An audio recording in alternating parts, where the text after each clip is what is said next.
ఉంటున్నాడు. ముఖ్యంగా టీచర్స్ చెప్పడమే సరిపోదు, పేరెంట్స్ కూడా మన పిల్లల యొక్క భవిష్యత్తు మన చేతుల్లో ఉండాలా.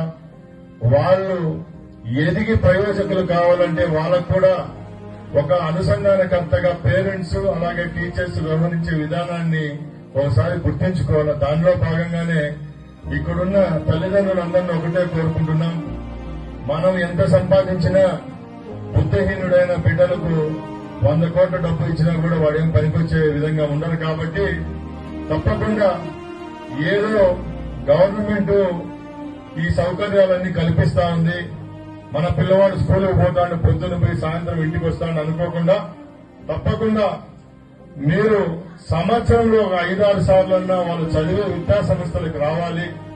అక్కడికి వచ్చి వాళ్ళ క్లాస్ టీచర్తోనో హెడ్ మాస్టర్తోనో హెడ్ మిస్సెస్ తోనో మాట్లాడితే మన పిల్లోడు ఎలాగున్నాడు,